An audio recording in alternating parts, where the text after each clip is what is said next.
За сайн байцгаана уу бүгдэнд нь энэ өдрийн мэндийг хүргэе. Батжаас подкастын ээлжид дугаар их эхэлж байна. За өнөөдөр энэ подкастын хөтлөгчөөр би ажиллах болно. Тэгээд за сайн байна уу? За өөрөөдөө бас энэ өдрийн мэндийг хүргэе. Тэгээ өнөөдрийн бас подкаст их сонирхолтой арай өөр өнцгөөс явах гэж байгаа. Тэгэхээр өнөөдрийн подкастын хөтлөгчөөр бол одоо би үүр цах гээд дүүгээ урьсан. Тэгээд цаг заваа гаргаад бас ингээд ирсэнд баярлаа. Миний бас ажлыг. Ирсэнд баярлаа. Миний ажлыг авах гээд ирсэн баярлаа. За тэгээд ямар ч сан Батжаас гээд энэ подкастыг бол ерөнхийдөө санаачлаад бас баггүй хугацаа өнгөрсөн байна. Тэгээд бас нэлээд хэдэн залуучуудтай бас байр суурь солилцоо явж байгаа юм. Тэгээд өнөөдөр бас яг өнөөдрийн одоо чамааг бас урьсан шалтгаан мөн одоо би ичээ сууж байгаа шалтгаан юу гэхээр яагаад энэ подкастыг ер нь хийх шаардлагатай ингээ хүмүүс янзаар асуугаад байгаа юм. Тэгээд жоохон жижигхэн тайлбар маркаар тэгээд явчтай юм гэдэг бодлоо яваад байна л да. Тэгэхээр одоо та одоо үндсэн ажиллаа ав да. За миний хувьд ер нь бол Батжаас подкастын ер нь хийх дугаараадыг үтсэн маш сонирхолтой. Залуучууд биднэрт яг нэг залуучууд улс төрийн оролцоо маш бага гэдэг ихтэй. Тэрийг ер нь эсэргээрээ байдаг шүү. Залуучууд айгүй улс төрийн сонирхоод ихэлсэн. Бид нэр оролцох зүйлстэй оролцдог. Тэр бүх зүйлсийг ер нь харуулж байгаа гэж миний хувьд харж байгаа. Тэгээд подкаста ер нь бат жаргал гэдэг хүн те яг юу хийдэг хүн юм бэ? За миний хувьд бол арчилсан Сэлэнг аймгийн арчилсан оюутны холбоос эхлээд залуучдын холбооны тэргүүлэгчээр ажиллаж исэн. За ер нь улс төрийн нийгмийн оролцоо сайтай хүн гэдгээр мэднэ. За ингээл яваа л гэдэг тий. Улс төрийн талаар өөрийнхөө ингээд үзэл бодлоо илэрхийлээд подкаст хийгээд за янз бүрийн шинэ санаачлаг залуучуудыг хамруулсан үйл ажиллагаа зохион байгуулад яваад идэг. Яг юу хийж амьдрдаг хүү юм бэ тий? Өөр ямар ажил хийдэг вэ? Өөрийгөө нэг хувь хүн талаасаа улс төр талаас нь ер нь яг юу хийдгийг, тэгээ хувь хүн талаас нь ер нь яг юу хийдэг гэдэг талаас танилцуулаад эхлүүлээ ажиг. Тэгээ. Яг миний подкастын бас зарчил тийм л дээ. Тэгээ ямар ч байсан за би нэгтэй бас нэр өөрийгөө танилцуулж байгаа юм байна энэ хүмүүст. Тэгээ баг мэдэхгүй хаа. Тэг яг юу гэдэг. Тэгтээ чи мэдчихвэ зү. Яг юугаар амьдраад байдаг. Яаж амьдраад энэ нэг юм. Төрчөөл яваад их юм. За тэгээ би бас Сэлэнг аймгийн Зүү араа хотод төрж өссөн. За манай аавыг бол одоо манай аавыг Баточир гэдэг аав маань яг энэ арчилсан хувьсгал 90 оны тухайн үеийн хувьсгал байна шүү дээ. Нийгмийн шилжилт хөтөлбөр байна. Тэрэн дээр нутгийн залуучуудтай хамт ингээд бас тэхүү нийгмийн тавлгаанд бас ингээд оролцоод идэвхтэй явж ирсэн. Одоо нэг арчлын анхдагч гэж манайхан нэг ярьдаг шүү дээ. Одоо тэдний нэг гэсэн үг байхгүй. Тэгээд ер нь бол яг уу за хувь хүн талаасаа гэвэл тэгээд Зүү араа хотын 1-р сургуулийг төгссөн. 10 жилийг дүүргээ. Тэгээ хотод ирээд оюутан болоод аялал жуулчлалын мэргэжлэр одоо сурч төгсөөд соёл эрдэмтэд сургуулийг сурч төгсөөд тэгэл ер нь нэг сургууль соёлоо төгсөөд мэргэжлэр бол ерөнхийдөө ажиллаагүй. Мэргэжлэр бол ер нь аялах дуртай болцсон гэх юм. Тиймэрхүү тип рүү орсон. Гэхдээ яг нэг мэргэжлээ барьж бол яг тийм үндсэн ажил хийж байгаагүй. Тэгээд ер нь жоо ус төрийн салбар руу орсон. Тэгээд нэг хувийн хвшил тал руугаа нэлийн ач холбогдлогод ингээд явж байгаа. За Арчсан намын гишүүн.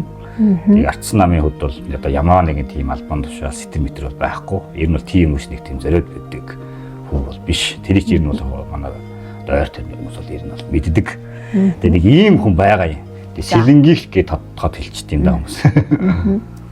За яг юу хийж байна одоо? За одоо юу? Одоо л ажил бизнесийн хувьд бол за хувийн сектор руу нийтийн одоо анхаарлаа хандуул явж байгаа. Тэгээд Food Lab and Mineral Foods гэх компаниг бас нэг хэдэг хэсэг одоо яг бүгд надаас ахнал байгаа л да. Тэдэртэй хамтраад бид нар байгуулад 5 цулын одоо тийм брэнд шил гаргаад явж байгаа. Энэ түүлийн төгсгөл бас дүүдээ би бас жижигхэн хамтлага өгнө. За баярлаа.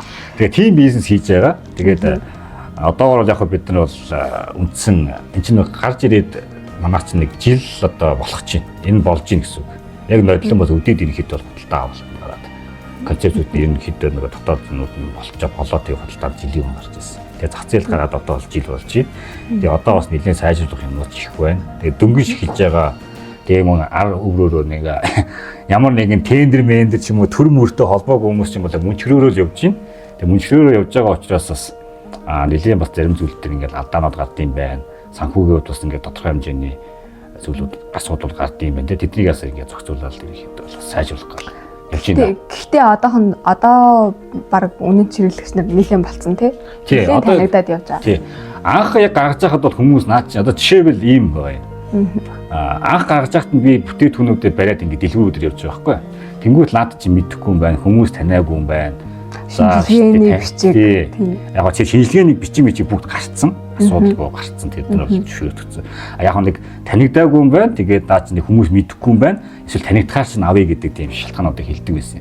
Одоо бол яаж ийм ихэд дэлгүүр өөртөө манайх руу болгож ирж байна. Ийм гой бүтээтгүүн гаргацсан байна шүү дээ. Наадах чи манайх борлуулах л да. Яаж борлуулах юм бэ? Танах ямар одоо шаардлага тавьж ийн энэ төр гэл дэлгүүрүүд өөртөө холбогдоод ингээд борлуулалтын өдөр бол нэлээд бас гайгүй. Тэгээ хүмүүсийн ч бас нэг хандлага бол илүү эргэл байгаад сэтгэлдлүүд бол комментууд бол маш тийм эргэл таалагдсан сэтгэлдлүүд одоо байна л да. Иймэрхүү л одоо байдалтай явж байна. Тэгээд мөн өөр бас давхар хэд юм хийж байгаа. Тэгээд тэднийг бол нэг тийм тодорхой бас ядах шаардлагагүй болов. Тэгээд үндсэн яг нэг чеклж байгаа ажил маань. Их нэртэй их нэргүй. Одоо бол одоо ганц биелж явж байна. За ийм асуулт энийг албаараа асуусан шүү. Ийм асуултанд ер нь хариулж байгаагүй юм биш. Би ч дандаа нөгөө одоо хоёулаа ч нэг Улаанбаатар хотод Сэлэнгийн аймгийн залуучдын холбооны подкаст хийжсэн. Тэгээд дандаа би ч нөгөө хөртөгч маркаар ингээ орцдог. Тэгээд дандаа нөгөө хүмүүсээс асуулт асуудаг. Өөрөө ингээд ийм хариулт өгч байгаа юм байна. Би л хасаа асууна л да. Харин би чамааг бас нэг асуулт асууж чинь. Гэтэ арай гайгүй асуулт асуух болов уу бодож байгаа. За ерөнхийдөө энэ нөгөө нэг подкаст маань хөвчлэн залуучууд нийгэмд яг ямар оролцоотой байна те. Бид нар яг өнөөгийн нийгмийг ямар өнцгөөс нь хардیں۔ Бид нар яг оролцож чадах юм уу? Хувь нэмэр оруулж чадах юм уу те? Тиймэрхүү байдал дээр тулгуурлаж залуучуудын өөр өнцгөөс нь өөр үзэл санааг харуулж байгаа гэж би ер нь харж байгаа. За тэгээд энэ подкастыг ер нь яг яагаад хийхэр болсон бэ? Ингээд яг нөгөө нэг одоо юу мэрч юм дээ. Сонгуулийн үеэр гараад ирсэн. Орон нутгийн сонгуулийн үеэр ирэхэд бол за ер нь бол яг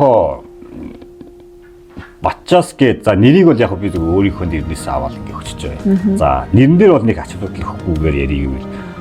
Үндсэн агуулга нь яаж гарч ирнэ гэхээр за би өөр ардсан намын гишүүн. Тэгээ ардсан нам бас ингээ тодорхой хэмжээний хугацааг өнгөрөөсөн байна. Яг миний үеийн залуучууд ч гэсэн одоо маш идэвхтэй зарим нь одоо ингээ сонгуульд идэвхтэй болцоод яралтай амжилт гаргаад зарим нь яг ингээл яг бас ярагталтаа яваал тий. Ингээ янз янзын процессыг явагдаж байна. Тэгэнгүүт л ингэдгийн одоо жишээлбэл манай нам зөвхөн тийм биш байх. Энэ бус дээр ч гэсэн тийм байдаг баг. Тэнгүүл ямар нэгэн тийм нэвтрүүлэг энэ төр болон бол нөгөө бидний мэддэг тий. Нөгөө л дарга нар нөгөө л нэг гоё ярьдаг хүмүүс орж ингээд үзэл санаагаа илэрхийлэл ингээд явдаг. Тэнгүүл энэ чинь нэг хэсэг орон зайны яг нэг тухайн намын чинь улсын намын яг залуучуудын нэг хэсэг болсон залуучууд ингээд ярих орон зай байхгүй байдаг байхгүй. Орон зай гэдэг нь яг нэг сууг байхгүй гэсэн үг тий. Хин нэг нь магадгүй одоо нэг том нэвтрүүлэгт одоо тэр залуучуудыг өрдгөөч гэдэг юм уу одоо мэдэхгүй. Яг би одоо нэвтрүүлгүүдийг хараад тахаар одоо подкастуудыг хараад тахаар нэг олон танигдсан тий нэг тийм Москвын эсвэл идэвхтэй нийгмийн идэвхтэй эсвэл одоо том бизнесмен ийм хүмүүс ерөнхийдөө яриад байдаг байхгүй янз янзын подкастуудаар. Миний яг үндсэн агуулж байгаа санаа би бол нэг тийм мундаг дарга нарт бол ярих гэдэг бодно одоо байхгүй. Харин би яг арчсан намын нүүр царай болж байгаа. Яг үжил санаагаа бас ингээд тэгээд энэ намыг бас нэг үжил санааг нэг хадгалаад хүмүүст ойлгуулад хичээгээд явж байгаа тийм залуучуудын дуу хоолой болёо. Магадгүй энэ подкаст яг би амар томор харж магадгүй.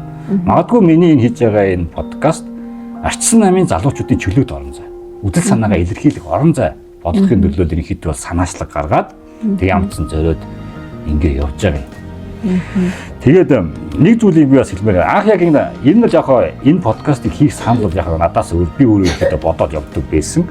Тэгээд анхны дугаараа би өөрөө амар нүсэр эхэлчихсэн. Амар том хөл камер ингээл өсөр юм бариад ингээл анхны дугаараа хийсэн.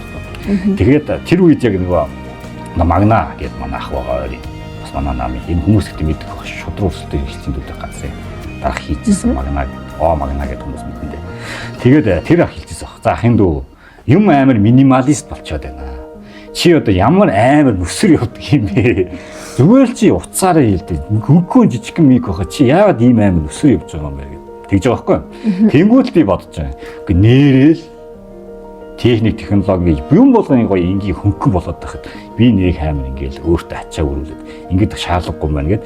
Тэгээд одоо чи харж байгаа тийм маш энгийн ингээд байдлаар ингээд ярилцсан юмнууд барьцааж ирсэн. Маш энгийн бохгүй ингээд аваад явах авсаархан, зөөхөж авсаархан, хураахж авсаархан хүндрэл байхгүй. Ийм л хэм маягаар явж байгаа. Яг хүмүүсийн би подкаст би бас өөрөө нэлийн подкаст сонсдог. Яг гоё студид гэл гоё хийдэг л дээ. Яг хөнгө үзэл гоё байна. Гэхдээ яг магадгүй би тийм байж болно. Гэхдээ өнөөдөр миний энэ хоёулын одоо жишээлбэл хийж байгаа подкаст гол нь тэнд байгаа оролцож байгаа залуучуудын үдэл санаач болох байхгүй. Юу бодоод байгаа юм? Энэ ус төрийн намыг яагаад сонгосон юм? Ус төрийн нам залуучууд байх ёстой юм байх ёсгүй юм. Тэгвэл намд орсон юм бол залуучууд юу бодож яваад байгаа юм? Ялангуяа арчлыг сонгосон залуучууд. Яг гэдэг.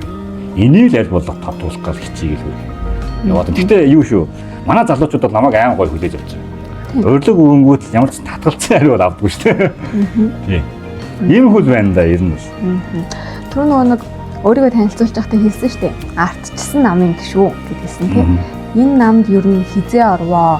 Тэгээд орох болсон шалтгаан яагаад заавал ардчилсан намыг сонгоод тийм ардчлал ингээд хүний үзэл бодолд айгүй чухал гэдэг өнцгөөс ер нь явж байгаа шүү дээ. Таны подкаст ингээд ер нь таны эрхэмлдэг чанар гэж хэлэх юм уу? Ер нь би нөгөө бачраалхтайгаа нэлийн удаа холбоотой ингээ харилцаал зөндөө ч юм хийж явжсэн тийм. Тэгэхээр ингээ нөгөө хамтрагчийнхаа үзэл санааг тэр хүн яг юу бодоод юунд зарж тэмүүлээд байгаа гэдгийг айгүй чухалчилж харддаг учраас асуугаад байгаа. Яагаад ер нь энэ ардчилсан намыг сонгоод ардчилсан үзэл санаа гэд явах болсон бэ? За би бол яг албан ёсоор 2012 онд яг ардчилсан намын гишүүн болоод яг манай батлах байдаг шүү дээ. Чамд байгаах тий. Тэгээ тэр батлыг нь аваад ингээд явсан. Тэгээ би сүр аавыгаа ярьлаа шүү дээ. Яг манай аав бол 2014 онд өөд болцсон, бурхан болцсон. А тэгвэл аав маа нөгөө яг 90 оны яг тэр ардчилсан хувьсгалд идэвхтэй олж исэн. Гэхдээ баг хүмүүс энэ энэ бацаагаар баг ойлгомжтой юм байна гэж харах гэдэг үз. Тэр нөгөө аав маань яг ингээд нөгөө бидний хүүхэд байхаас ахвал яг л тэр нөгөө намын төлөө, за тэр үзэл санааны төлөө, арчлалын төлөө ингээд биднэрт ярьдаг. Тэгээ манайхаар баг ингээд ян мэдээж улс төрийн сонгуулиуд болон бидний хүүхэд байхдаа гэрээр дүүрээ ингээд манай намтай холбоотой материалууд ян зараад ээж идэг. Тэгээд аав ингээд нам ярьдаг, найз нөхдөйгээ ингээд улс төр ярьдаг. Хүүхэд байхдаа яг тэрхүү ой сонирхтгүй. Тэнгүүдлээ жоохон өсвөр нас руугаа төгөхөөр 14 5 руугаа орж ирж байгаа байхгүй юу? Тэр үедээ ингээд аавын бас сонгуулийн сурчлаа дээр одоо ингээд ян хантаз мантаз өмсөөл явдаг байсан шүү дээ. Бодоол гэх тийм. Залгаа гэдэг тийм. Энэ сурчлаа сонин монон тараадаг тухай нийгэм тийм байсан юм чинь. Яг тэр нь мэдээж нэг хүүхдийн сэтгэлээр хандж байгаа байхгүй. Тэг бидгээ аав маань ямар ч нэг юм хийж ийн. Гэхдээ аавдаа туслая тийм. Гэхдээ аав буруу юм хийхгүй. Тийм. Аав бол буруу юм их ямар ч сан аавдаа туслая гэдэг өнцгөөс хүүхдийн сэтгэлээр бид нар хандаж эхэлж байгаа. Тухайд одоо надад тийм юм уу тэр үзэл санаа манаа байхгүй шүү дээ. Яаж нэг та хүүхд найзуудтайгаа тоглох уу тий. Яаж нэг хичээлээ нэг эвтэйхэн хийгээд дуусгачихгүй гэдэг л бодол байгаа даа шүү дээ тий. Аль болох хичээлдээ явахгүй нэг гоо тоглолчмоо санагдаад тэгэл үе байдаг шүү дээ хүүхднээс. Яг тийм үе байсан. Тэгээд оюутан болоод 10 жилийн төгсөөд тэгээд оюутан юм болох яг тэр цаг дээр яг аав чи яг 18 хүрчихэж байгаа байхгүй. Тэгээ албан ёсоор яг улс төрийн намын гишүүн болоо. Ял над дээр батлах аваад тий. За аав нь ингээл цаа гишүүн болгочлоо. Ингээд чи өөрөө ингээд өөрөө одоо суралцаад чи ингээ яваараа гэл. Тэгэл ерөнхийдөө батлах авчихсан. А тэгээ оюутан байх цагаас хойш энэ нь би 10 жилийн нэг юм байсан. Бас нэг өөрийгөө бас жижигхэн танилцуулахад 10 жилдээ бол би нэг юм тийм нийгмийн идэвхтэй гэдэг юм ямар нэг юм тийм аим идэвхтэй оролцоод бүгд байгаагүй. Энэ бол даруухан төрлийн за энэ дуу чимээ ерөнхийдөө бол баг гэж манайхан ярьдаг байсан. А найз нөхдөдөө бол яг бид нар бол ойр тэрний багын найзуудтай бол бид нар яг ингээд хөргөн гурван мэтгэлцээ явждаг. 10 жилдээ бол ерөнхийдөө нэг тийм оролцоо баг төрлийн ийм залуу байсан байхгүй хүүхэд. Тэгээд оюутан байхаас нөгөө шин хүрээлд ороод тэгээд яг сэлэнгийн залуучуудын холбоо гэх клубтэй холбогдоод тэгэл ерөнхийдөө яг нэг яриа мараа задах тий нийгмийн хандлага маань одоо жоохон арай өөр тийш чиглэлтэй тий хүрээлж өөрчилж байгаа. Тэгээ улс төрийн нам руу ороод тэгээ энэ бол одоо өөрийнхөө үзэл санааг тэр үеэс л ерөнхийдөө хайж эрэл хайгуул хийж явсан гэсэн. А тэгээд 16 оны тухайд 12-оос 16 оны хооронд би ч оюутан бас ингээд дуусч явчихж байгаа. Тэр үед бол яг нам гэхгүйгээр яг сэлэнгийн залуучууд гоё хараа. Тий. Залуучуудын яг холбоо клубуд би ихэд амар идэвхтэй болж эхэлж байсан байна. А яг 16 оноос хойш бол за 15 оны юм байна да. 15-16 оноос яг үндсэн нам руу би орж ирсэн байна. Яг намынхаа одоо ардсан залуучдын холбоонд шууд идэвхтэй гишүүнчлэг нэг болоод тэгээд 18-19 оны зүгээр их ардсан залуучдын холбооны тэргүүний ажлыг аваад ерөнхийдөө бол яг нэг улс төрийн ажил бол ингэж эхэлж ирсэн. Тэгээд ардсны маш олон үйл ажиллагаанууд ингэ сонирхож оролцдог. Тэгээд одоо бол нөгөө хүүхэд наснаас арай өөр төвшөнд хүрч ийн гэсэн. Тэр нь юу гэхээр ардсан нам яагаад одоо чи нөгөө ингэж асуусан шүү дээ надаас яагаад ардсан намыг сонгоцсон юм шүү дээ. Тэгэхээр нөгөө тухайд сонгосон шалтгаан бол үгийн ойлгомжтой. Манай аав байгаа учраас санаа орж ирсэн тийм. Тэгээ аав одоо тэр цуснд маань ингэж юм гэдэг юм гэдэг одоо ген суучдаг юм гэдэг шиг яг тэгээ орчиж байгаа гэсэн. А тэгвэл одоо миний бодол яаж орж иж байгаа юм яагаад ингэж идэвхтэй ардсан нам тууштай яваад байна. Зарим залуучууд бас ингэж ардсан нам таардахгүй эсвэл өөр намранд орж байгаа жишээ зөндөө байна шүү дээ тийм. А тэгвэл яагаад ингэж би байгаад юм гэхээр ардсан намын үжил санаа өнөөдөр би миний яг тогтцсон үжил санаадаа ямар ч гэсэн нийцээд. За магадгүй зарим зүйлүүдээр зөрчилдөг юм байна. Яг л ардсан нам чинь өөрөө 5 намын нэгдэл واخгүй. Тэгэхээр нөгөө янз янзын нөхдүүд хоорондоо нэгдсэн учраас яг нэг үжил санааны төлөө ингээд харахгүй байгаад байгаа. Тэгээд нөгөө ардсан намын нэг асуудал пракс гэдэг зүйл байгаад шүү дээ тийм. Энэ төвшнийг харахаар бид нар яг нөгөө үжил санаагаа яг хатуу болоод явахад жоохон төвхтөө байдаг юм болоо хараад байна. А тэгвэл миний одоо бодож байгаа үжил санаа ямар ч гэсэн ардсан намын тунхагласан үжил санаа байхгүй. Одоо манай навд чинь чөлөөт зах зээл төр цомхон байя тий зах зээлээ чөлөөлөё тий хувийн өмчийг хамгаалъя хүн болгон өмчтөг байхад эрхийг олгоё тий хувийн өмчөөр халддаггүй байя хүний эрх чөлөөг дээдэлдэг байя тий хүний үг хэлэх эрх чөлөөг ерөнхийдөө хааж боодгүй чөлөөтэй байлгая гэдэг ийм нэг үжил санааны ерөнхий ойлголт байна шүү дээ тий тэр яг тэр үжил санаан дээр миний хувьд бол одоо тууштай яг энэ үжил санаа ардсан нам энийг урдаа бариад явах ёстой л гэсэн зарчмын байр суурьтай явж байна гэсэн байхгүй. Тийм ч учраас өнөөдрийг хүртэл ардсан намдаа сайныг сайлаад муугийнч муулаад явчихлаа л дээ. Ер нь улс төрийн цаашдын карьераа бодож үзсэн үү те? За яг одоо нэг тийм сүрхий юм. Яг одоо нэг амар тийм сүртэй том юм бодсон юм байхгүй. Ер нь тийм одоогоор бодоочгүй явж байна. А одоогоор бол бодож байгаа зүйл нь юм гэх юм. Манай нам өөрөө ингээд нэг дэнчгнээд байна. Залуучууд би одоо нэг залуу хүний төлөөлөлд таардаг шүү дээ. Яг нэг үндсэн жанжин шугам руу орж чадахгүй байна. Асуудлууд их байна. Тэгэхээр энэ зам руу орохын тулд ямар ч гэсэн ардсан намын залуучууд мэдээж улс төрийн сонгуул гэдэг зүйл рүү орох нь чухал баг. Тэ одоо иргэдийн хурал гэдэг юм уу. За магадгүй томоор харуул улсын хурал гэдэг ч юм уу тий. За бүр томоод нь тэгэл тэр ерөнхийлөгч мэрэгч гэдэг юм боддог л баг. За надад бол одоо тийм том бодлоо. За ямар ч байсан иргэдэд төлөөлж дуурах тэр шат руу бол шатны юмыг бол бодож байгаа. Бодож байгаа. Тэр нь хизээвэ гэдэг нь мэдээж цаг хугацааны асуудал. За мэдээж бодож байгаа. Тэгээд мэдээж иргэд тэр чинь нөгөө сонголтыг хийдэг шүү дээ тийм. Гол нь тэгтээ одоогийн улс төрийн тавцныг би юу гэж харж байна? Иргэдийн биш одоогийн улс төрийн тавцанд явж байгаа залуучууд зарим нь юу гэж харагдаад байна гэхээр яг нөгөө иргэдийн эрх ашиг гэдэг зүйл рүүгээ явж гин үү? Эсвэл хувийн эрх ашиг гэдэг зүйл рүүгээ явж гин үү гэдэг зүйлийг хэдүүлээс зааглах хэрэгтэй юм байна. Ер нь бол бизнес хийж явах хүн бол мэдээж хувийнхаа төлөө, өөрийнхөө төлөө, өөрийнхөө өмчийг хамгаалахын төлөө, өөрийнхөө амжиргааг дээшлүүлэхийн төлөө, өөрийнхөө орлогыг нэмэгдүүлэхийн төлөө тэр хүмүүс чинь ашиг олохын төлөө ажиллаж байгаа байхгүй. Харин улс төрч гэдэг хүн бол нийтийн эрх ашигын төлөө явах хэрэгтэй. Энд одоо энд хоёул энэчнээс гараад явхад энтэй байгаа байрны айлуудын тий иншүүдийн гудамжаар алхаж байгаа хүмүүсийн эрх нь яаж зөрчигдөд байгаа. Энэ хүмүүсийн эрхийг бид нар хамгаалж энэ хүмүүс бас ямар асуудал тулгараад байгаа. Тий шийдэх ямар асуудал байгаад байгаа. Тэрийг нөгөө иргэдийн төлөөлөгч маань төрлөө дайх хэрэгтэй байхгүй. Би бол ингэж ойлгодог. Тэгэхээр залуучууд бол энэ зарчмын хүрээнд ерөнхийдөө бол явдаг болоосоо гэж би хараад байна. Зарим нэг одоо янз бүгдтэй тэг буруу зам орчих үгүй л дээ. Мэдээ зөв яг жанжин шугамаа бариад явж байгаа залуучууд байна. Эсвэл зарим зүгээр нэг сандал суудлын асуудал болгоо харцсан зүйлүүд байгаа байхгүй. Энээс дамжиж нөгөө юу ч бий болоод байгаа байхгүй.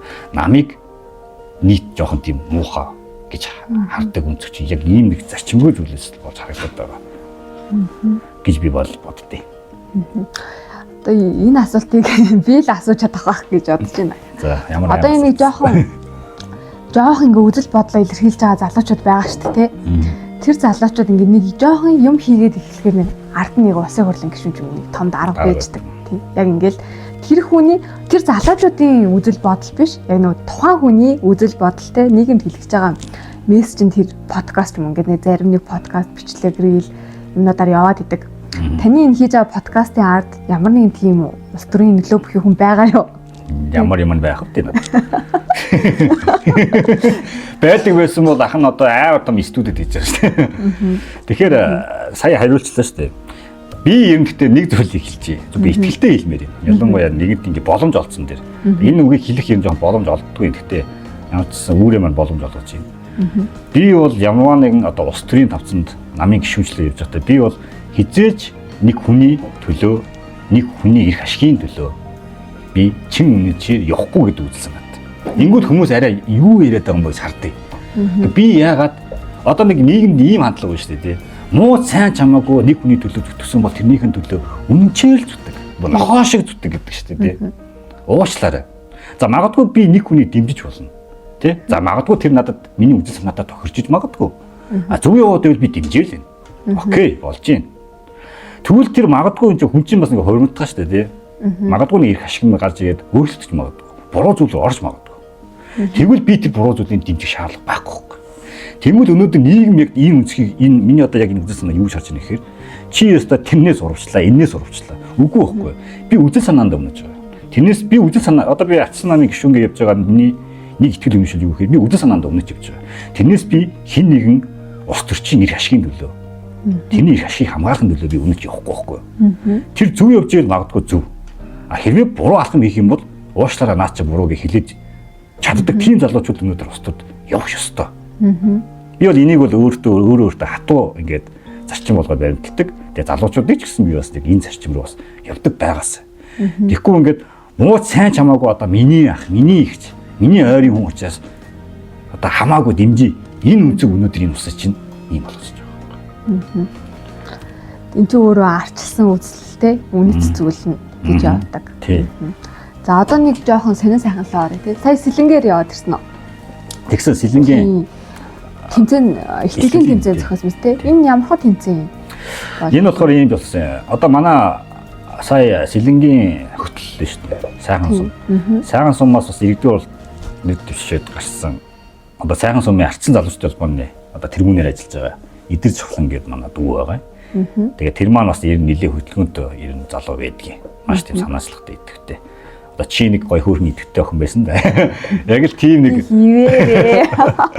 тийм нэг залуу байгаа. Тэгээ тэр ерөнхийдөө бол яг хөтөл дээр Азия хэдээр нэг ихтгэлийн тэмцээн зохион байгуулж байгаа. Ер нь зарлцаа та нэг шүүгчээр оролцоод өгөөч гээд намайг тоогоод. Өчүүхэн намайг тоогоод.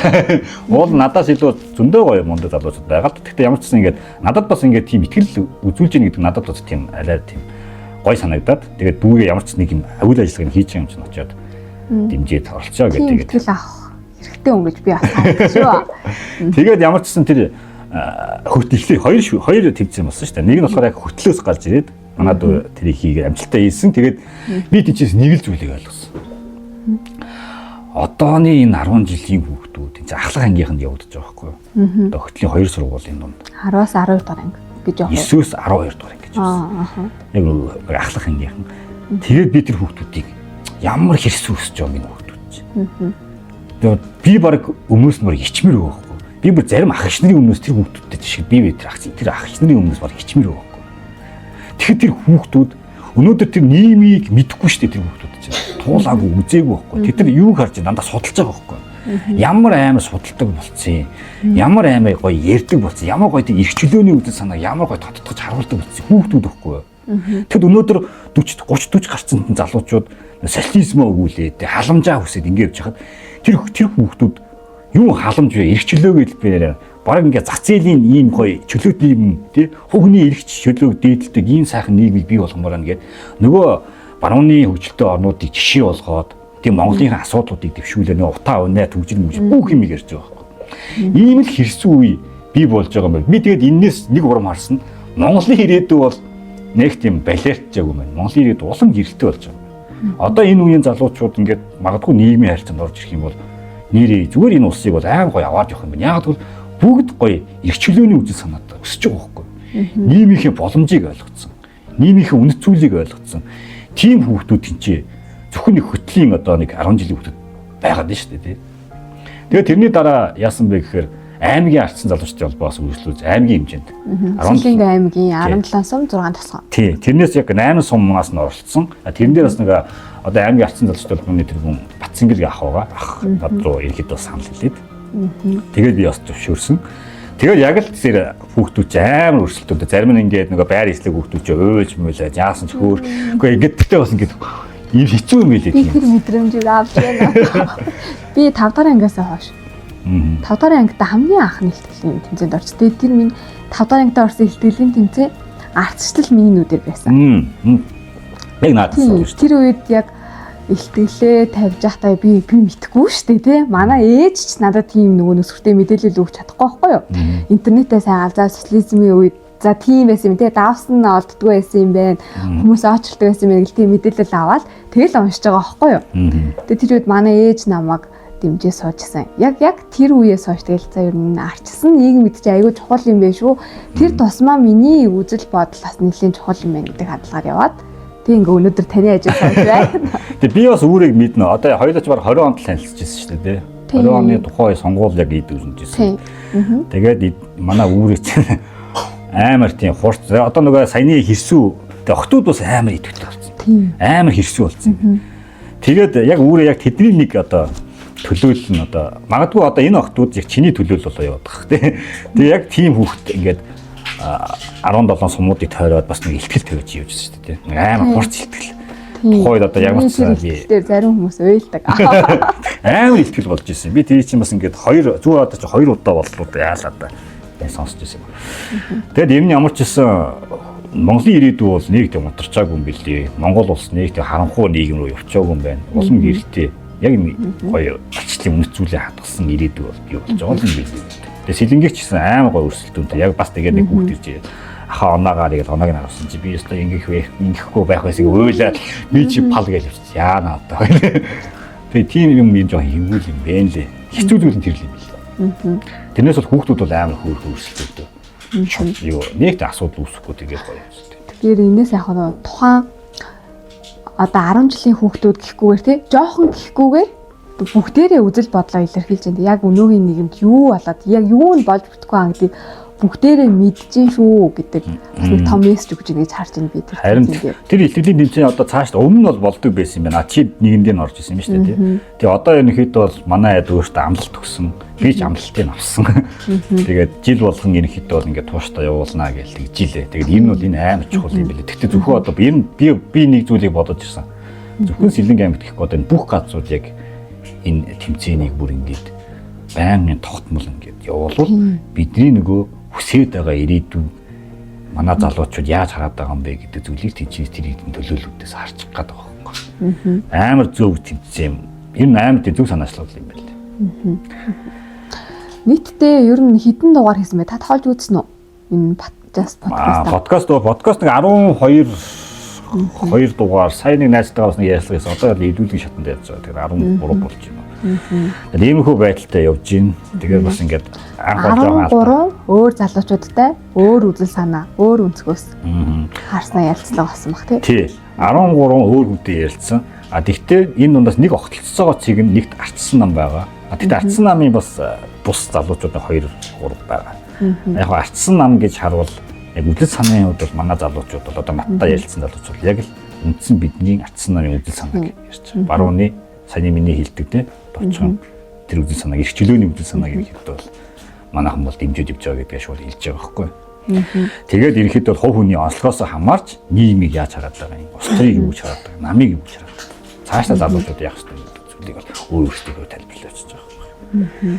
Би ер нь таны постод нэлээд арддаг тий. Нэлээд шүүмжлэг юм аа нэлээд шүүмжлдэг тий. Цаашаах зүйлээ нэлээд сайшаадаг. Хоёул нэгд нам ярьсных бас ярьсан зүгээр ах гэж бодож байна. Арчилсан намыг төлөөлөд гарсан улсын хурлын гишүүд байгаа. Тий. Тэр гишүүдийн та ер нь одоо ингэж хийж байгаа үйл ажиллагаа тий. Үзэл бодлыг ер нь юу гэж харж байна. Нэлээд нөгөө нэг эмгтэй гишүүд дээр бол нэлээд бас үзэл бодлоо илэрхийлдэг гэж би хараад байдгийн тий. Дэмжгээд тийм тэрнээр юу н танд хэлэх зүйл байдаг уу? За нэг юм байна. Сая их хурлын сонгуул болоод өнгөрлөө. Арчсан нам яг үннийг төлөө ялагдсан шүү дээ. Тэгээ яг гоо суудлаа бол ахиулсан. Гэхдээ энэ суудлыг ахиулах боломж нь юу гэхээр энэ удаагийн сонгуульд бол өмнөхөөс өөр холимог тогтолцоо. Одоо тэгээ ялангуяа парламентын суудалч нь өөрөө 126 болсон. Ингээд янз янзын онцлогтой сонгуул болсон. Тэгээ нөгөө мажоритор пропорционал 2 ч холимог болоод зарим нь жигсаалтаа, зарим нь тойрогоос нийтвчээ. Тэгээд нөгөө жигсаалтаар манайхан бас нэг сонин хүмүүс ч гарсан тийм манай монголчууд угаасаа мэдчихэж байгаа. Тэгээд ингээд ардсан нам бол олонхоор бол ялагдсан. Ерөнхийдөө сөрөг хүчин хий гэдэг л иргэдээс тийм үнэлгээ авлаа шүү дээ. Тэнгүүт юу болсон? Хүн нам, ардсан нам, ардын нам гурав хамтарсан цэцэг байгуулсан. За би бол шулуухан хэлэхэд би бол үгийн шулуухан хилээд байх ч өмнөдөө хэлцсэн дээ хүмүүс мэдчихэж байгаа. Энэ хамтарсан засгийг бол би нэг дэмжихгүй. Би яагаад дэмжихгүй вэ? Миний яагаад ардсан намыг дэмцэндээ холбоотой байхгүй. Би бол ардсан намыг яагаад дэмждэг вэ гэхээр ардсан нам улс төрийн сонгуульд мэдээж орох ёстой. Бодлогын өрсөлдөөн нээгээд бодлогоогоор сонгуульд ороод өөртөө засгийг авах ёстой. 100% тэгтэй. Хамтарч биш. Тэгвэл ардсан намын бодлого бүтэн хэрэгжих байхгүй. Ардын намтай хамтарч яах юм. Тэгээ би энэ хоёр нам энэ гурван нам шүү дээ. Энэ гурван нам хамтраад явчих би гайхаад байгаа. Ардсан нам барууны үзэл санааг тунгалцсан. За хүн нам бол мэдгүй тэрний үзэл санаа ойлгомжгүй. Баруун гэл зарлцсан гэхдээ уушлаа тэнд барууны шиг баримжаатай хүн тэдний гишүүн байхгүй. Ардсан нам бол байгаа. Харин ардын нам бол зүүн төвийн үзэл санаатай нам гэдэг. Тунхагласан. Төрийн оролцоог их хэмнэлдэг тий. Ер нь бол төр жоохон данхар байна тий. Төрийн одоо тэгээд тэр бизнес дээр юм бас ингээд төр оролцсон тий. Хувь хүний эрхтэр жоохон тийм цензуурлан тэгээд цагдаа зэргийн хүчийг жоохон ингээд нааш нь иргэдүүд татан оруулдаг гэдэг. Энэ захиргаалтын байдлыг одоо ардын нам чинь бол илүү төлөвлөгөө хэрэгжүүлдэг нам шүү дээ. Тэгэхээр энэ хоёр эрсдэс үзэл бодолтой хоёр нам нэгдээд ороод ирж байгаа. Би өөрөө логикнд ойлгохгүй байхгүй. Яагаад хамтарч болоод байгаа? Барууны орнуудад бол юу юм хамтрал гэж байдгүй юм байна. Би бас нэлийн юмнуудыг сонссон. Тэгсэн чинь Монгол шиг ингээд яг нөгөө үзэл санааны хувьд бол ижлэхэн чиглэлтэй намууд бол хамтрахад бол нэг асуудал байдгүй юм. Яагаад бол нэг учраас. Энэ хоёр нам чинь эрсдэс хоёр нам байхгүй. Нэг нь төрөн цомхон бай, нөгөөх нь төрөн данхар бай гэдэг хоёр нам нэгдчихээрээ одоо яг юу хийх гэдэг мэдээгүй. Тэнгүүд л ардсан нам нэг ойлгомж үзүүлэх юм гэхээр анх сонгуулийн үеэр сонгуул болгондоо ярьдаг.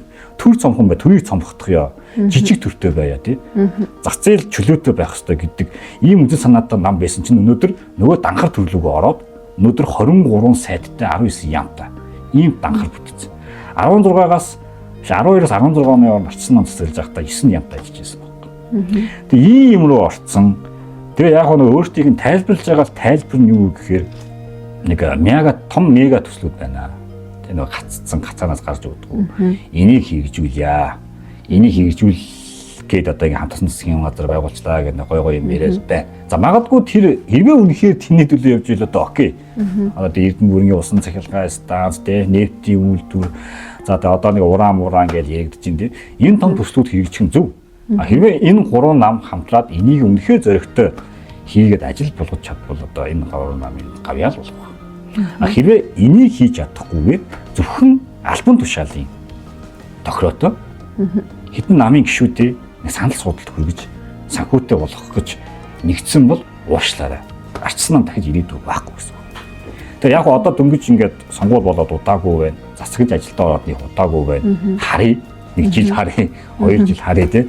Тэгжээд нэг юм тодорхой болох болов гэж орж байна. Саяны яг чиний үндсэн асуулт чинь бол нөгөө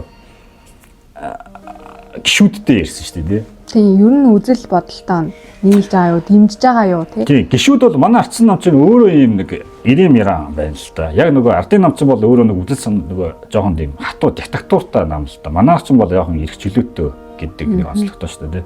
Тэгээ ардын нам бол яг нөгөө нэг зүйлийг дотроо асуудлыг дандаа шөнийхөө харж ирчдэг. Манайх бол яг ингээл нэг хувь хүн гэдэг талаасаа зарим нь ингээд байр суурийг илэрхийлээл тэгээд хоорондоо зөрчилдөл. Энэ бол эрүүл тогтолцоолт өөр юм манайх. Тэгээд гишүүд бол өөр өөрсдийнхөө байр суурийг илэрхийлж чинь яг үндсэн намын бодлого гэдэг зүйлийг бол одоогоо би бол харахгүй гарахгүй байна. Яг гишүүд өөр өөрсдийн байр суурийг жишээлбэл Жудгийн Баярмаа гэдэг чинь яаж ийнэ гэхээр сая нөгөө тэр ваучер нэг төсвийн нэг айхтар төсвийн эсрэг нэлийн боллоо шүү дээ. Тэн дээр бол яг ингээл зарчмын байр сууриудаа илэрхийлэлж байна. Манай Цэнгүү ингээд бас эмхтэй хамгийн залуу гишүүн гэж байна шүү дээ. Цэнгүү гэхэд эрчим хүчний реформ чухлаа тий. Энийг хийхгүй бол бид нар хизээч энэ хараат байдлаас салахгүй гэдэг бас яг нийгэм жоохон сөрөг байна л. Гэхдээ уул нь бол зөв. За өөр одоо манай дээр зарим залуучууд байна тий. Одоо тэр төвшин мишгсэн төсөв дээр манайхан ч бас нэлээд ач холбогдол өглөө шүү дээ.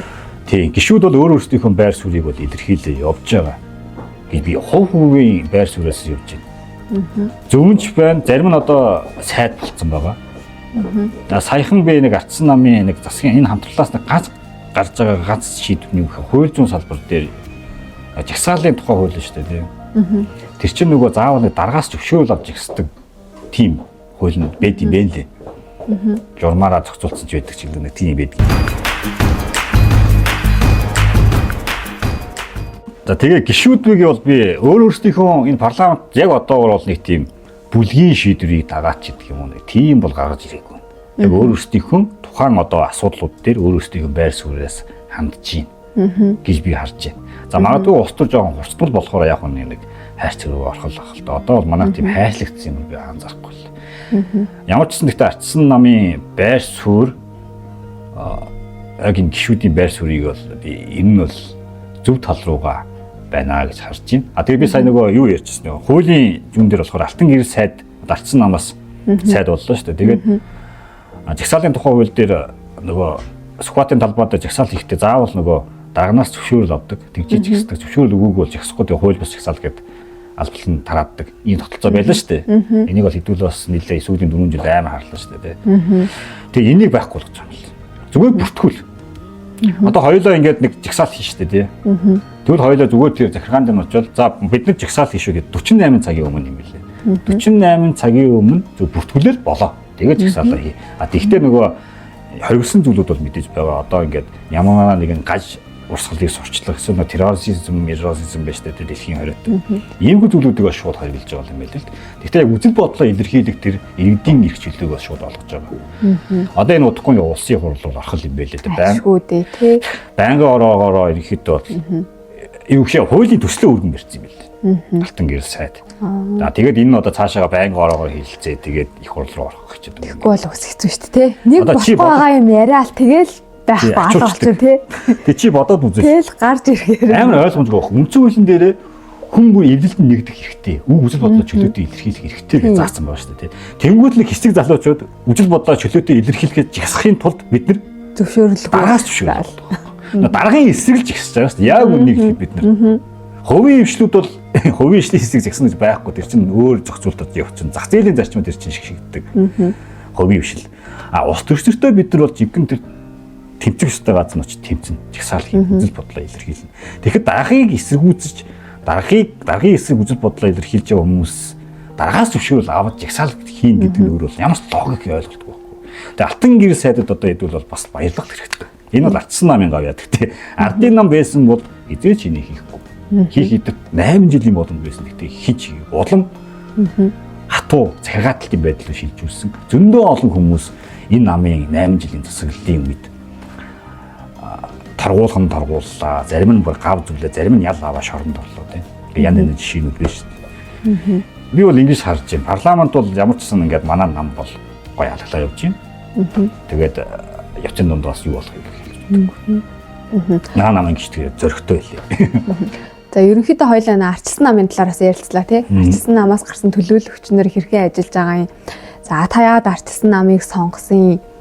Арчилсан намын өнөөгөө байдлыг ямар хөө байгаа гэдэг тал дээр бас нэг хувийнхаа өнцгөөс хариулт өглөө шүү дээ. За яг том намаас нь ер нь бол би нэг ардын нам, арчилсан нам хоёр дээр л ингээл асуудлууд яваад идэх гэж хардаг байхгүй юу? Бусад намууд нэр би яг үнэхээр уучлаа тий. Яг ямар үгүй нэ тий.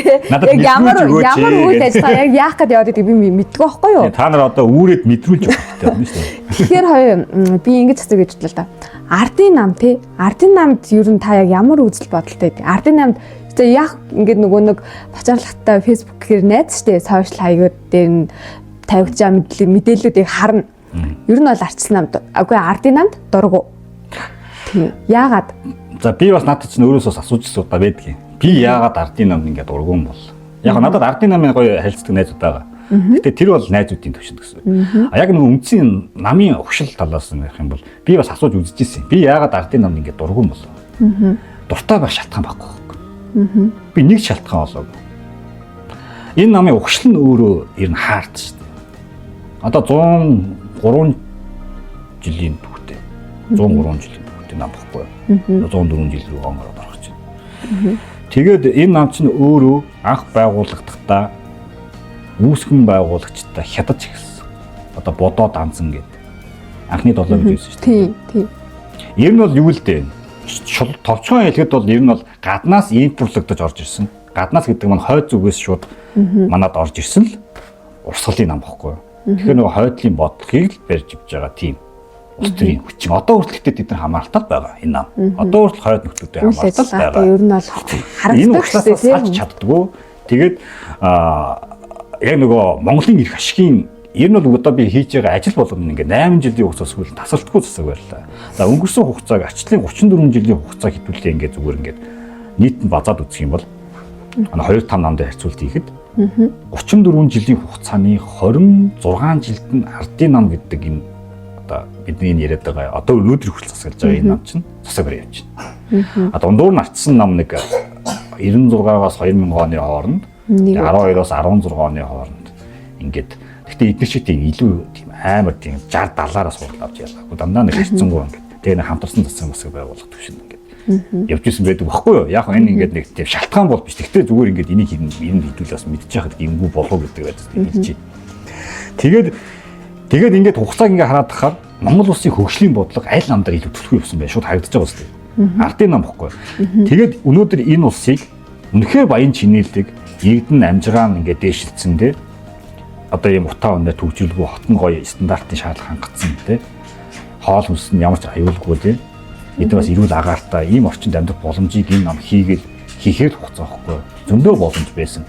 Тэгэд өнөөдөр чи гараад нь Улаанбаатар хар, орон нутгаа хар, дэд бүтцээ хар, тий үйлдвэр аж ахуйгаар, хувийн бизнесүүдээ хар, хувийн бизнесүүд нь энэ улсад хөдөлмөрх юу ашиг олох гэж үнэхээр зовж байгаа واخгүй. Маш өндөр татвартай.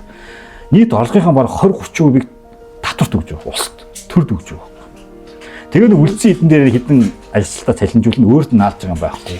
Тэгээд нэг зээл авдаг, зээл нь амар өндөр. Эсвэл заавал нэг даргын танилаар ингээд зээл авах гэж авдаг. Ингээ манай нийгмийн тогтолцоо өөрөө болохгүй байна. Энэ нь болохоор ардын намын энэ бодлогогүй шийдэл, иргэдээ боддгоо, иргэндээ хайргүй, бизнесмэнүүдтэй хайргүй. Тэгээд энэ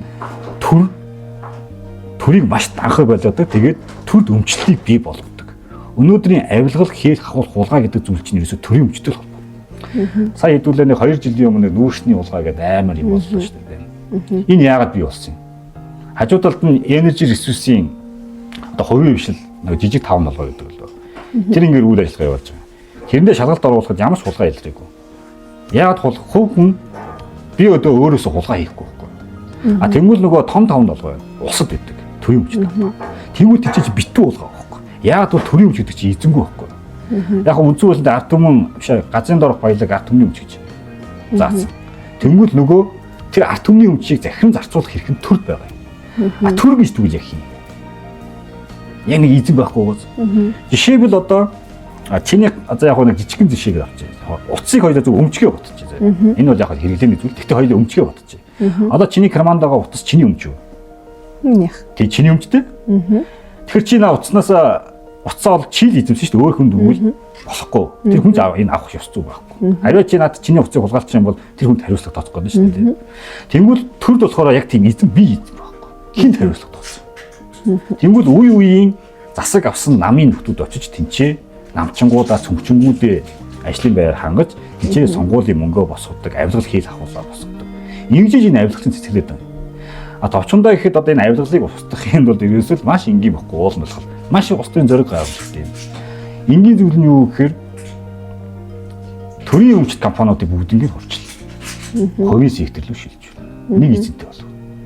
Тэр хүн үүрээд би одоо жишээлбэл том ордыг одоо чи өөрөө эзэн биш. Өөрөө ингээд менежмент хийгээд хүмүүсээ цалинжуулаад өөрөө ингээд өргөжүүлээд аваад яв.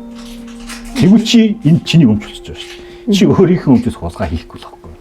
Харин яаж илүү ашигтай ажиллах вэ? Магадгүй хажуу талд чинь дахиад нэг юм өрсөлдөд ирнэ шүү дээ. Дүнгэл би яаж энэс илүү ажиллаж, энэс илүү ашиг орлого олох юм бэ? Энд чинь нэг өрсөлдөөн зах зээл рүү орчхороо бидний хүссэн үсээгүй найвлагч нь байхгүй болно шүү дээ. А тэгээ монголчууд яагаад энэ төрийн өмчийг ялангуяа ардын нам яагаад энэ төрийн өмчийг ингээд төр байлгах гэдэг нь хэрэг эдгээр хэрвээ энийг хөвчлчих юм бол эднэрт нөгөө саадаг юм байхгүй болж байгаа. Эрдэнтийн 49%-ийг ардсан намын үед хойноос аваад ирлээ шүү дээ тий. Хувийн хвшил аваад ирлээ шүү дээ тий. Тэгсэн чинь төр тэрэнд нь шунаад нөгөө уулын тэтгэж гавьяатан байхгүй юу. Өнөөдөр ингээд дайн самуудаа ингээд дэлхийн баг харж их салтанд орсон улсаас яаж азар тэрийг авцсан юм бэ гэж одоо баярлж байгаа байхгүй. Магадгүй тэрийг аваагүйсэн бол бид нар одоо дайныг сангуулжуулаад явж байгаа шүү дээ. Тэгэхээр тэр хүмүүст одоо тухайн үеийн тэр шийдвэрийг гаргасан хүмүүст өнөөдөр бид алхаад тачих хэрэгтэй байхгүй. Гадаадад байсан Оросуудад ингээд нийт орлогынхон талыг ингээд өгчдөг байсан бол өнөөдөр өөрсдөө монголчууд өөрсдөө тэрийг хүртэх боломжийг тэр хүмүүс аваад ирж байгаа байхгүй. Гэвчиг тэрийг хувийн хвшлээс нь төр дээрэмдэж авч байгаа. Тэгээ ардын намын бодлого бол ерөөсөө төрд бүхэн байж ах хэвээр. Төрд л ерөөсөө бүхэн байж тэгжиж энэ нам чинь өөр оршин тогтнодог. А энийг ингээ хувьчилчих юм бол эдгээр оршин тогтдог үндэсгүй болчихно. Дахиж засаг руу орох боломжгүй болчих واخгүй. Тийм учраас энэ намын бодлого нь ийм учраас би энэ намд товчондоо хэлэхэд дурггүй. Гэхдээ би намын үзэл баримталд нь би дурггүй гэж байгаа юм. Тэрнээс би энэ намд зөв залуу. Ардын нам болохоор дурггүй гэсэн үг биш. Энэ нам зөв залуучууд байна. Зөв үйлч. Одоо парламент гэсэн зөв залуучууд байна. Энэ нам зөндөө 200 мянган гишүүнтэй гэж байгаа. Энэ чинь баг талаад хүн баг залуучууд байгаа шүү дээ байна үгүй. Тэгэд энэ залуу над ч гэсэн энэ намын харилцдаг дажгүй залуучууд найзууд байдаг. А энэ талаас биш. Би энэ намын барьж байгаа бодлого, үүссэн, түүх, одоо ч гэсэн тэр түүхээ алдаж чадахгүй, хадгалаад өнөөдрийг хүртэл маш олон хүмүүсийг хэлмэгдүүлээд, бүтгээд, доромжлоод тэг өөртөөх эрх ашигын төлөө нийтийн биш, иргэдийн биш, улсын биш, үндэсний биш зөвхөн намын эрх ашигын төлөө эсвэл намчингуудынхаа эрх ашигын төлөө явж байгаа энэ үзэл санааг нь би энэ үзэл санаанд нь би дургуул гэлж байгаа. Ерөөсөө. Тийм учраас надад энэ дулаадах шалтгаан бол байхгүй. За ер нь бол ардчлалын бидний өгсөн үнд зүйл бол бидний үзэл санаа тий бид нэр чөлөөтэй өөрийнхөө үзэл бодлыг илэрхийлэх хэрэгтэй. Хувь хүний эрх чөлөө, хувь хүний эрх чөлөө. За тэгээд энэ подкастууд дээр үзэгчид гэсэн өөрийн үзэл бодлороо харж байгаа шүү дээ. Энд оролцсон залуучуудын үзэл бодол таалагдахгүй ч байгаа, таалагдагч байгаа. Гэхдээ яг одоо ингээд таны хийгээд явж байгаа подкастыг хүмүүс үзэх таныг тийм үнэт зүйл хэлж өгч. Энэ подкастаас бид яг юуг харах хэрэгтэй тий? Би бол ингэж л харсан. Би бол одоо жишээ нь миний подкастыг нэг амар олон хүмүүс үзээд хэдэн мянган шеэр аваад хэдэн мянган лайк аваад тэгээд би нэг амар од болоод байх та гол юм биш. Гол нь энэ подкастын яг миний санаачилсан үнц нь юунд вэ гэхээр ардсан нь маш олон залуучууд байгаа байхгүй. Би энэ залуучуудын л тэр дуу хоолой хүргэмээр юм. Би нийгэмд хүргэмээр юм. Би ардсан намын залуучуудаа илүү гоё яваасаа энэ үзэл санаа илүү олон хүнд хүргээсэй. Тэ олон хүмүүс манай намын үзэл санааг ойлгодог болчоосоо. Тэгээд энэний төлөө залуучууд нь бас ингээд орон зайгаа эзлээд бас өөрийнхөө үзэл санааг бас гоё илэрхийлээд ингээд хатуу яваасаа гэдэг л тэр л миний яг үнэт зүйл. Яг тэрийг л хүмүүс хараад ойлгож байгаа бол энэ подкастуудын ерөнхийдөө бол үнцэн л гарч ирж байна гэсэн. Би одоо подкаст дугаар болгондоо ерөнхийдөө төгсгөлтний ерөнхийдөө хийлдэг энэ үгийг. Тэгээд энэ маш энгийн. Нэг тийм өсөр юм бодов. Яг анх би нэг цам зүгээр сонирхолтой хэлэхэд зөндөө найзууд тэгдэй. За би энэ подкаст хийх чинь, ярьслал хийх чинь, ийм нэг юм хийх чинь гингүүтэл чи ус төр ярина шүү дээ. Тийм ээ би одоо ингээ намайг хийж үзэхгүй шүү дээ. Маш олон хүмүүс. Гэхдээ тэгээд чи юу хэлэх гэдэг. Тэнгүүл хэлж байгаа маш энгийн. Яг хүмүүсийн нийтлэг юм. Олонний танилыг авчаад эсвэл өөр юм хийсэл одоо олонний анхаарлыг хөгжөлтөө маад зааж гинэ. Тэгэхээр надаас хүн болгон наад чинь бодвол хүн болгон тэрийг хийгээд яваад байна шүү дээ. Тийм подкаст зөндөө байна. Минийх нэг онцлог нь юу гэхээр би ардсан нам гэдэг суурийг хадгалж байгаа байхгүй. Өнөөдөр ардсан намын нэг залуу яг ийм юм хийгээд явж байгаа хүмүүс байхгүй. Яг ярьдаг хүмүүс байгаа. Зүгээр нэг иймэрхүү бодол, иймэрхүү жижигхэн бодол миний.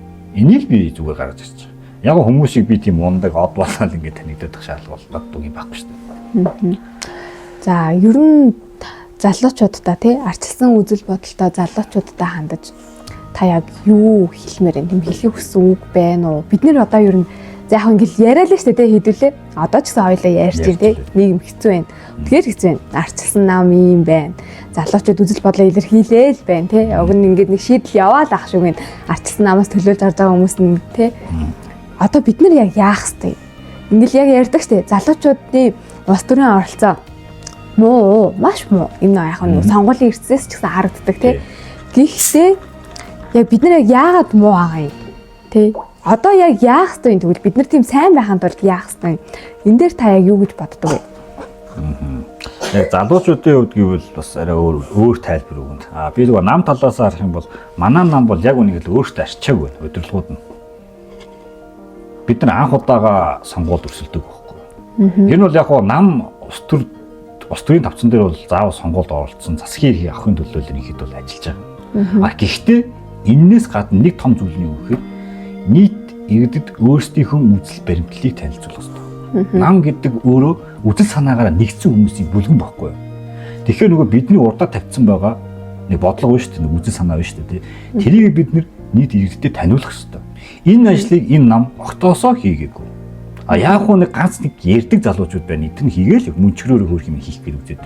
Гэхдээ үндсэн намын бодлогоор ч гэдэг юм уу ийм зүйлийг бол хийдгүү. Манай нам бол яг үндсэн үзэл баримтлалаа ерөнхийдөө барьж исэн зүйл ховор шүү дээ. Ерөнхийдөө дандаа социалистик, яг социалистууд ардын намд ер нь бол яг тийм ижил хэмжээний байдаг. Яг бүтцийг харуул заяа. Ардын нам ингээд 100 жилийн түүхтэй, ардсан нам ч одоо 30 жилийн түүхтэй. Ардын намын бүтц ямар байсан яг тэрийг манайхан дүүрээдэг. Бүгд газар намын хороотой. Бүх газар. Тэгээд нэг намын төлөөлөх байгууллага гэж байдаг. Ардын намд бол баг хурал гэж байдаг. Ардсан нам үндэсний бодлогын хороо гэж байдаг.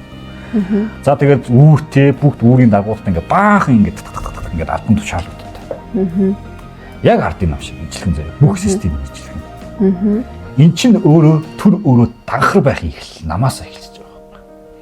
Биний үзэл бодол бол ерөнхийдөө бол энэ намын хатуу гişмэшлэл гэдэг зүйлийг авч хаях хэрэгтэй. Дэмбэгчтэй байх хэрэгтэй. За үндсэн толгой хүмүүс нь ингээд бодлогоогоо явуулдаг тийм. Иймэрхүү байдлыг шилжихгүй бол бид нар нөгөө гişүүдээ халамжилсаар хагаад энэ төрийн одоо энэ ардын намын нэг асуудал нь тэр шүү дээ. Яагаад ингээд эдгээр төрийг цомготгох тийм сонирхол байхгүй эсвэл тийм зориг байхгүй гэхээр маш олон гişмэчлэлийг бий болгоод бүгдэнд нь сонгуул болгоно хамлалт өгдөг, альбан тушаал хамладаг. Тэгээд тэд нар маш идэвхтэй ажилладаг. Тэгэхээр тэр хүмүүс ажилтаа байхын тулд төрийг улам данхаалгадаг. Маш олон ажлын байруудыг бий болгодог. Тэнгүүд нөгөө хувийн хвшлээсээ давтсан одоо тийм төрийн албан агчид бий болж байна. Төрийн албан агчид яг үнэхээр баялаг бүтээгч биш.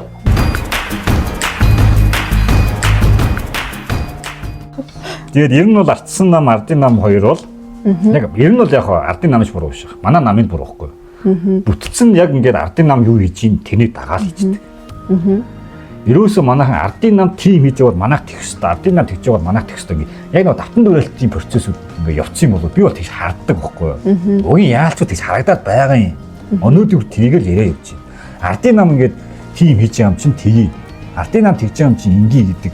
Зүгээр л захын намын ороонд ирж гисэн ингээд ийм ярьж идэг зүйл зөндөө гэдэг байхгүй юу? Тэгэхээр нөгөө энэ хоёр нам чинь би түрүүн хэлээд байна шүү дээ. Үдэл санаа шал өөр байхгүй юу? Энийгээр өрсөлдөх хэрэгтэй. Бид бодлогын өрсөлдөж хийх хэрэгтэй байхгүй. Тэрнээс би бинийгээ дуурайх. Тэгээ адилхан замаар би бинийхээ дээр гарах биш байхгүй юу? Хоёулаа шал өөр замаар улсаа хөгжүүлээ гэдэг бодлоготой бол манайхан одоо яг тэр үдэл санаагаа нийт ирдэг. Бид нар ийм замналаар ингэж энэ улсыг одоо хөгжүүлнэ тий ирээдүйн гоё болгоно. За ардын нам бол тэрнгээр явах. Гэж явахгүйгээр яг л нэг ардын нам тэгж байгаа юм. Ардын нам ингээл мөнгө амлангуул манайхаас амлаад ингээд би бинийг ингээд дуурайгаал ингээд солиорч ус. Нийл нэг гавьяа өнөөдөр бид нарт ингээд ирж байгаа зүггүй. Би бол тэгэхээр залуучуудаа юу хэлэх гэдэг гол санаа нь юу гэхээр ямар ч гэсэн ардсан нам бол үнэхээр гоё үзэл баримтлалыг урдаа тунхагласан байдаг. Яг энэ Монгол улсын ирээдүг олцсон байдаг. Энэ намын үзэл санаа үнэхээр хөрсөн дээр хэрэгжих юм бол энэ ус ямар ч асуудалгүй хөгжөхөд бүрэн боломжтой. Жишээлбэл одоо Аргентины ерөнхийлөгч Шамилли хийгээд либертар үзэлтэн дэлхийд анх удаага либертар үзэлтэн хүн улсын ерөнхийлөгч болж байна. Жилийн дотор улсынхаа эдийн засгийг сэргийгээд өнөөдөр улс нь тэр дороотлоос босоод ирсэн байгаа байхгүй. Яг энэ шиг одоо ардсан намын энэ үзэл санаа Монголын хөрсөн дээр бодитоор бууж ирэх юм бол бид нар эрчим хүчнээс хараатаа болно. Энэ хотын асуудал байхгүй болно. Утаа унаар гэдэг зүйл байхгүй болно. Ийм цэцгөө уур бухимдал, иргэдийн уур бухимдал байхгүй болно. Бидний нэрүүл аюулгүй орчин хангагдана. Амьдрах одоо эрхийн төлөөх төр орчин хангагдана гэх юм. Маш олон зүйлүүд энэ үзэл санаанаас бий болох. Тэгэхээр би залуучуудыг энэ үзэл санаагаа олон хүмүүс таниулахын төлөө ажиллаач. Зөвхөн нөгөө үүрийн байран дээр биш. Одоо үүрээс гар нийгэм рүү хамт захад явж байгаа нэг залуутай уулзаад энэ үзэл санаагаа ярь.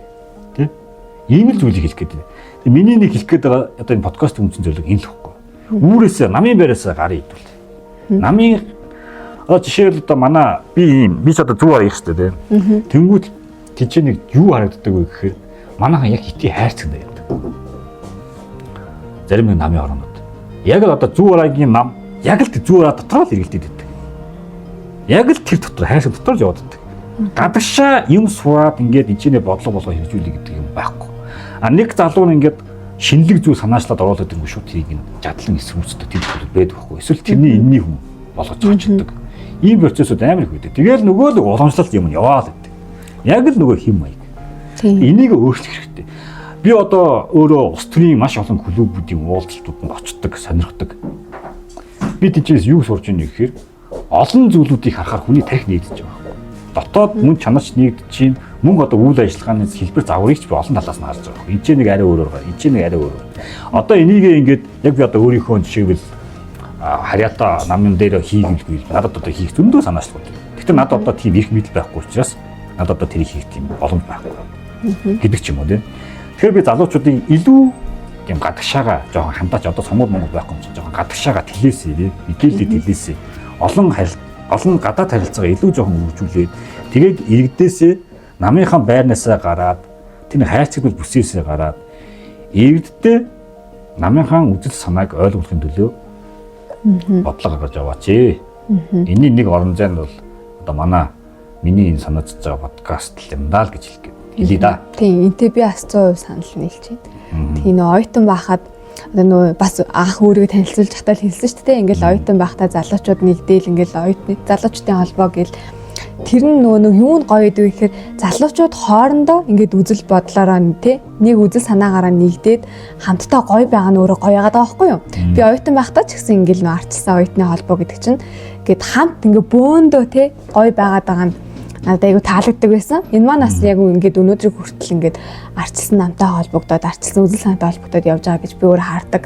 Тэгээ одоохондоо одоо яг нөгөө нэг тийм зүйл маань бас байхгүй болчих уу гэж хараад байгаа юм. Тэгээ залуучууд бас нэгт залуучууд нь байгаад байна. Тэгээ үзэл санаатай залуучууд байгаад байна. Гэхдээ тэдний нэгтгэх үйл ажиллагаа тийм нэгдсэн холбоо бас байхгүй болцсон болов гэж би хараад байгаа.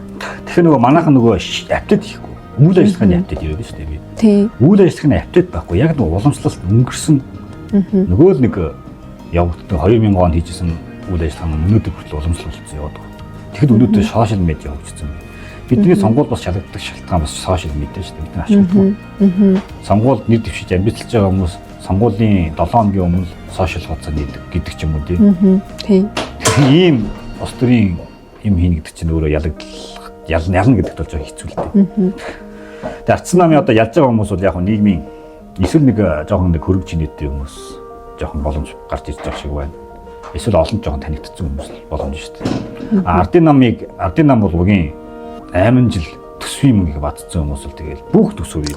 Тийм тэр бол уус ажиллагддаг. Эний эсрэг бид нар өөрсдөө бодлого. Тэгвэл манай нам сүгэлд их гоншигддаг болчиход байгаа. Тэрний юу гэхээр нөгөө одоо манай Монгол улс чинь 34 намтай шүү дээ. 34 баха гэдэг. 34. Тий, улс төрийн нам байдаг. Тэг сонгуулиуд энэний нэг 10 20-од нь л оролцдог. Бусд нь бол яг хөө тэгэл мэдгүй юу ч хийдэг юм магадгүй ашиг сонжоо хайдаг байх. Би тэгж харддаг. Тэгээ улс төрийн нам оролцож байгаа нэг 10 нам орж штэ. Эсвэл би даач мас гэдэг эвсэл олон орчдөг. Тэнгүүд манай нам яадаг вэ гэхээр ялагдсан шалтгаанаа тэр хүмүүст өгчдөг. Санал хуваалаа. Санал хуваалаа гэдэг. Гэхдээ одоо болооч. За анх удаага ямар ингэж байгаа юм штэ. Анх удаага ямар 34 нам биш энэ олон нам өрсөлдсөн биз дээ тий. 90 оноос хойш ингээл олон намын тогтолцоод явцсан. Тэгэхэд л ардсан нам тэр ууланд хийж одоо ингээд бодлого болоо. За эцээ ийм улс төрийн намууд байгаа учраас эднээс бид нар яа саналаа татаж авах юм тий. Эдгээр бид нар яа саналаа алдахгүй байх юм. Энэ бодлогыг бид нар өөртөө ярьж бодлого гаргаж явах ёстой байталчиг тийм ямар ч юм хийгээгүй байж сонгуулийн дараа тэгж одоо гоншигдгоо болмоор байгаа. Энийг одоо лодо самбаа бас хэлж ирсэн. Шүү. Тэр одоо ардсан намын одоо гоншигнохоо болоо. Тэр сонгууль хүлээн зөвшөөрөө гэдэг тийм хүн байстай хэлжсэн шүү дээ. Яг би тэрийг бас хэлмээр байгаа. Үндхэн бохгүй юу? Юундаа гоншигнох юм? Улс төрийн сонгуул болсон, ялагдсан, манай нам ажиллаа хийгээгүй, чадаагүй, магадгүй нэр дэвшүүлэх хүмүүсээс зөв сонгоогүй. Зөндөө алдаа байсан.